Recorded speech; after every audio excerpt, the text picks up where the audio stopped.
Foi aberta uma oportunidade única para você usar o seu FGTS para investir no fundo de ações da Eletrobras. Mas será essa oportunidade uma oportunidade única, um prejuízo certo ou nenhum nem outro? Vem comigo assistir esse vídeo e você vai entender.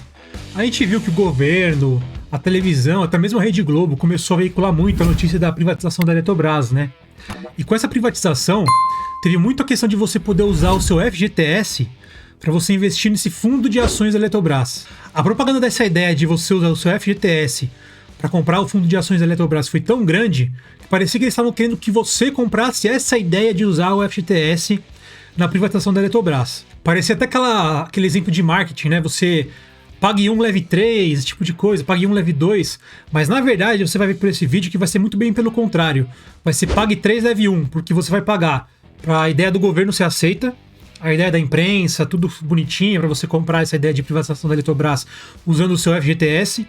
E o pior, vai ser um gestor que vai acabar recebendo seu dinheiro. Sempre quando tem essas privatizações feitas nas pressas, a gente tem que levar um pouco com cuidado, porque é o seguinte, muitas vezes as pessoas que estão interessadas, né, os grupos empresariais que estão interessados nessas privatizações, principalmente setores estratégicos como o setor elétrico, o setor energético como um todo, de mineração, acontece muito que muitas empresas estrangeiras, não só empresas privadas, como também estatais, se interessam nesse tipo de ativo. E isso pode ser levado para um lado ainda pior, porque são ativos financeiros que eles são muito monopolizados.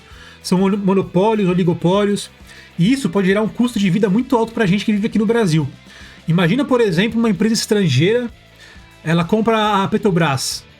Você acha que ela vai ter interesse de fazer pesquisas para extração de petróleo no pré-sal, novas formas de energia para energia limpa? Não, ela não tá nem aí.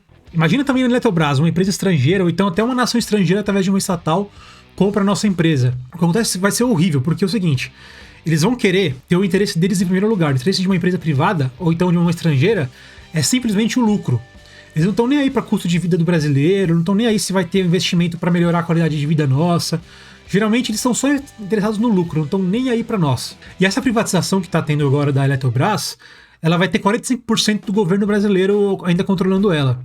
O que pode gerar um monte de conflito, porque isso vai causar uma volatilidade no ativo. Então é uma coisa que você tem que tomar muito cuidado para você não chegar pisando com os dois pés de uma vez só, com essa empolgação que estão fazendo para você comprar os ativos da Eletrobras. E a gente sabe que o FGTS não rende nada, na melhor das hipóteses ele empata com a inflação, mas na verdade isso aí é muito raro de acontecer. A inflação tem que estar muito baixa e agora a nossa inflação está a níveis galopantes, está muito descontrolada. E agora você imagina, vou fazer o seguinte, você vai pegar o seu FGTS, você vai nesse fundo de ações e o Sardinha vai pensar o quê?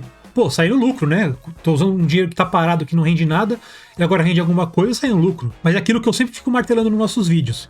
Sempre que você pega o seu dinheiro e deixa na mão dos outros investirem para você, como um gestor, que é o caso que vai acontecer nesses fundos de ações da Eletrobras, você, além de estar perdendo seu dinheiro de rendimento porque você colocou num fundo, você ainda tem o risco de você pensar assim, putz, vai ter uma volatilidade muito grande, porque os governos vão questionar isso, vão querer... Vai ter risco de outro governo tentar mudar essa privatização, privatizar ainda mais, em vez de só os 45% do governo, privatizar 100%, retomar 100%. Então vai ter uma volatilidade muito, muito imensa. E você vai ter medo dessa volatilidade. A primeira coisa que um cara que começa a investir tem medo é a volatilidade.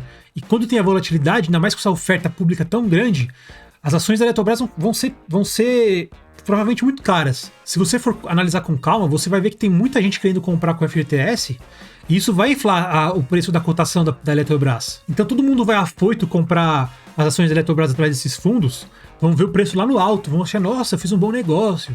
Mas qualquer volatilidade que tiver, você vai sentir o medo e você vai ser o cara que vai fazer a famosa frase: vai comprar no topo, vai vender no fundo. Você vai perder o dinheiro que o FGTS poderia estar lá quietinho, parado, rendendo nada, mas pelo menos você não sai no prejuízo. E antes de eu te mostrar o impacto que isso pode acontecer no seu investimento, deixa aqui seu like, se inscreve no canal para você ter mais vídeos como esse e você evitar cair em umas furadas como essa. Agora vamos imaginar a seguinte situação: você comprou esse fundo de ações da Eletrobras e no primeiro momento você fala assim, mas se tiver um aumento na energia elétrica, tudo bem, eu sou sócio, então eu vou receber os dividendos, os proventos, o juros sobre capital próprio, a própria valorização da empresa.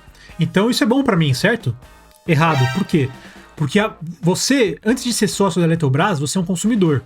Isso vai encarecer toda a cadeia produtiva do Brasil, porque vai aumentar o preço da energia elétrica, as industrializações vão sair mais caras, isso aí vai afetar a indústria, o emprego, e todo o custo da cadeia produtiva vai sair mais caro.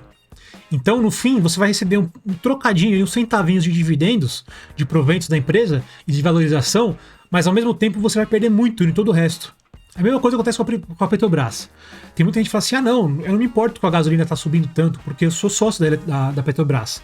Então eu recebo os dividendos, eu tô recebendo mais de R$2 por ação, então tá ótimo. Só que é a mesma coisa. Toda a cadeia produtiva, toda a cadeia de distribuição de produtos, serviços, tudo que envolve o transporte, vai aumentar o preço. E toda empresa, quando ela aumenta o custo dela, ela repassa para o consumidor. E você é o consumidor final. Então você nunca está nessa situação hipotética maravilhosa que você é sócio e você vai se dar bem. Quem se dá bem nesse tipo de situação são empresas gigantescas que compram muitas ações. A pessoa física geralmente não consegue se beneficiar disso porque a quantidade de ação que você vai ter que comprar para você se beneficiar disso é muito grande. Muito grande. E você vai diversificar entre 20 ações, vai ser migalhas. E além do seu dinheiro ser corrido pela inflação, o seu dinheiro vai ser corrido através do gestor. E vou deixar aqui para você ver um exemplo.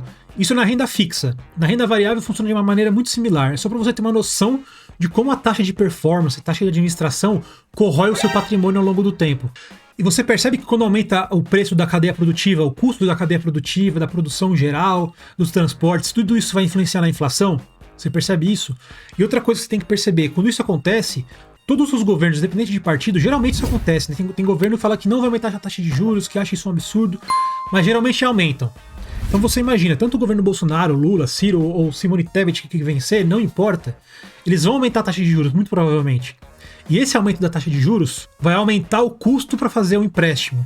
Então você imagina, todo o setor da Ibovespa, da B3, vai tentar fazer empréstimos para tentar alocar patrimônio aqui nesse investimento para ver se consegue comprar mais empresas no futuro, ampliar o alcance da distribuição de produtos que essa empresa fornece. Ou então vai ampliar os serviços, vai aperfeiçoar, vai tentar investir para ter maiores lucros. Só que como a taxa de juros está tão alta, todas as empresas privadas vão se sentir acuadas de fazer empréstimos bancários. Então nesse tipo de investimento, geralmente são dois setores que se beneficiam. O setor bancário e o setor de seguradoras. Porque a seguradora geralmente coloca na taxa Selic, então vai aumentando a Selic e vai beneficiando ela com longo prazo. E você, como sócio de uma seguradora, você se beneficia. Mesma coisa com os grandes bancos. Eles vão fazer empréstimo para pessoa física, pessoa jurídica, só que numa taxa de juros muito elevada. Então isso vai fazer com que você receba proventos melhores, você vai ter um aumento de capital, mas tem um porém disso. Toda a economia vai ficar parada, vai ficar estagnada, vai ficar mais travada para avançar. E nisso aí, a B3 como um todo vai caindo. Aí, o Ibov vai caindo, todas as empresas vão caindo seus investimentos, vão ficando mais caras, ficam com dívidas que são difíceis de serem pagas. Então todas as ações, elas vão tender a cair. E o que acontece nessa hora? Você vai ver o youtuber seu que você gosta, você vai ver aquela menininha bonitinha que fala de investimento de renda fixa e vai falar o seguinte, não, agora que as ações estão muito baratas, você não tem que investir, o mercado está em pânico. Agora é a hora da renda fixa e é aí que você vai tomar um ferro maravilhoso. Porque quando eles falam agora é a hora da renda fixa, o que você vai tender a fazer, você que não tem costume de investir, você que não tem a movimentação da antifragilidade econômica, vai ser o seguinte, você vai pegar todo o seu dinheiro da renda variável, ou então parte dela, você vai vender suas ações, ou seja, você comprou lá quando estava tudo bem. O pessoal falou assim, não, agora é a hora da renda variável. Você comprou aqui, você vai ouvir, agora é a hora da renda fixa. Você vai vender, vai colocar na renda fixa, que a renda fixa está aqui em cima. Aí quando a renda fixa começar a baixar, vão te falar assim, não, agora é a hora da renda variável, que a taxa de juros abaixou, né? Então você tira da renda fixa e bota na renda variável. Você percebe que você está toda hora comprando no topo e vendendo no fundo? Tá percebendo que todo esse giro de patrimônio você está pagando emolumento, taxa, impostos, e toda hora você está fazendo sempre o pior negócio? Você está sempre perdendo mais dinheiro? Você percebe esse tipo de coisa? E outra coisa que você tem que pensar é que você acaba entrando num beco sem saída e numa questão de conflito de interesses. Porque você quer ser sócio de uma empresa que gere lucros, como o próprio Milton Friedman diz, a função social de uma empresa é gerar lucros. Então você fica nessa empresa que busca gerar lucro, mas ela aumenta o custo da energia e todo o papel da cadeia produtiva te atrapalha, causa um prejuízo, porque você é o consumidor final. Eu vou dar um exemplo ainda melhor. Imagina uma empresa que ela trabalha com lixo. A ideia dela é que quanto mais lixo tiver, mais lixo ser produzido, mais ela vai lucrar. Então ela tem um conflito de interesse, porque ela quer que você produza cada vez mais lixo, mas ao mesmo tempo ela tem que cumprir um fator ambiental, que vai ser aquele selo verde, de empresa que se preocupa com o meio ambiente, etc. Mas tem um conflito de interesse muito grande nisso. Agora imagina, sei lá, um outro ativo ainda mais escasso e de maior valor ambiental, a própria água. Imagina você fazer o custo da água ser mais caro. Então imagina a ideia da água sendo cada vez mais cara, mais escassa, valendo mais. Então o que vai acontecer? Eles vão tentar vender cada vez mais e vai ficando cada vez mais escasso. E se você não tiver um meio de controle da água, de tratamento da água, você cada vez mais vai ficar cada vez mais escasso e o valor ambiental da água vai se perdendo nesse meio tempo. Então, como você vê, você tem que tomar muito cuidado com esse tipo de investimento que colocam para você muito assim na sua cara, para você fazer esse investimento, que você não pode perder essa oportunidade, ou então que agora é hora de tal coisa, agora é hora de tal coisa. Você nunca pode ir muito afoito nesse tipo de coisa, porque senão você sempre vai sofrer um prejuízo. E para que você não sofra prejuízos, eu vou deixar um vídeo aqui para você ver como você deve começar a investir com muita calma e ter um bom controle de gerenciamento de riscos.